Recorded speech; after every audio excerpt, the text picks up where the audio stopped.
तो हेलो दोस्तों, कैसे हैं आप सब। मैं हूं आपकी दोस्त स्टोरी टेलर विशाखा। कल की कहानी में मैंने एक क्वेश्चन किया था कि तोता मैना किस चीज़ की तलाश में निकले थे, जिसका आंसर दिया है विश्वदीप दास ने। तोता मैना खाने की तलाश में निकले थे। तो दोस्तों, आपको कहानियाँ सुनना कैसा लगता है मुझे कमेंट करके ज़रूर बताइएगा। तो चलिए, मैं आज आपको एक नई कहानी सुनाती हूँ। कहानी का नाम है आसमान गिर रहा है। एक बार की बात है, जंगल में एक डरपोक खरगोश रहता था। एक दिन वो एक पेड़ के नीचे सो रहा था। अचानक कुछ उसके सिर पे आ गिरा। वो सोचने लगा, ये क्या हुआ, क्या गिरा मेरे सर पे, कहीं आसमान तो नहीं गिर रहा। दिमाग में ये सोच आते ही वो डर गया और भागने लगा। उसे इस तरह भागते हुए जब हाथी ने देखा तो पूछने लगा, अरे भाई खरगोश, क्या हुआ, तुम इस तरह भागे क्यों जा रहे हो। खरगोश हांफते हुए बोला, भागो भागो, आसमान गिर रहा है। खरगोश की बात सुनकर हाथी डर गया और वो भी उसके पीछे पीछे भागने लगा। भागते भागते उसकी मुलाकात एक गेंडे से हुई। जब गेंडे ने भागने का कारण पूछा तो हाथी ने खरगोश से सुनी हुई बातों को दोहरा दिया कि भागो भागो, आसमान गिर रहा है। ये सुनकर गेंडा भी डर गया और वो भी उनके पीछे पीछे भागने लगा।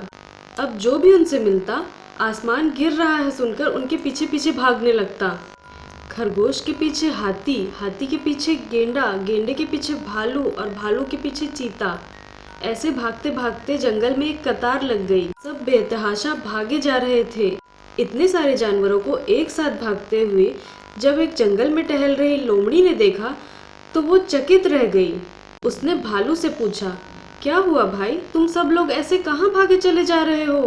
भागो भागो, आसमान गिर रहा है, ऐसा भालू ने चिल्लाया। ये सुनकर लोमड़ी अचरज में पड़ गई कि ऐसा भी क्या कभी होता है। उसने सभी जानवरों को रोका और बोली, इस तरह भागने से किसी भी समस्या का हल नहीं निकलेगा। चलो हम सब मिलकर जंगल के राजा शेर के पास चलते हैं। सभी ने लोमड़ी की बात मानी और उसके पीछे पीछे जाने लगे।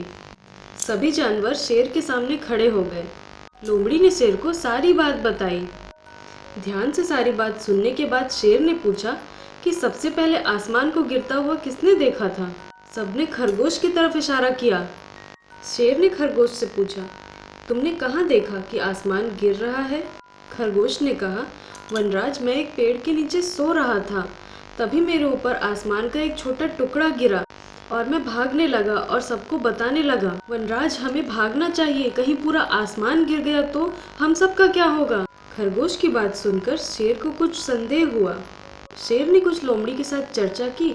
उसके बाद सभी जानवरों को लेकर उसी पेड़ के नीचे गया जहाँ खरगोश सो रहा था। शेर ने देखा कि वो एक देवदार का पेड़ था और नीचे देवदार के बहुत सारे फल गिरे हुए थे। शेर को ये देखकर सारा माजरा समझ में आ गया। फल उठाकर शेर ने बोला, तो ये है आसमान। सारे जानवर समझ गए कि डरपोक खरगोश देवदार का फल गिरने पर सोचने लगा कि आसमान गिर रहा है और सब हंसने लगे। खरगोश शर्मिंदा था। शेर ने खरगोश को समझाया कि इस तरह अफवाहें ना फैलाएं। उसने सभी जानवरों को भी समझाया कि बिना सोचे समझे किसी की बात का यकीन ना करें। तो दोस्तों, हमारी कहानी यहीं ख़त्म होती है। आपने इस कहानी से क्या सीखा। हमने इस कहानी से सीखा, बिना सोचे समझे अफवाहें नहीं फैलाना चाहिए और किसी की बात पर बिना सोचे समझे विश्वास भी नहीं करना चाहिए। तो दोस्तों, आज की कहानी आपको कैसी लगी मुझे कमेंट करके ज़रूर बताइएगा। तो दोस्तों, आज का क्वेश्चन है कि देवदार का फल किसके सर पे गिरा था। इसका आंसर मुझे कमेंट करके ज़रूर बताइए। और अब हम मिलते हैं नेक्स्ट वीडियो में एक नई कहानी के साथ। तब तक के लिए बाय बाय।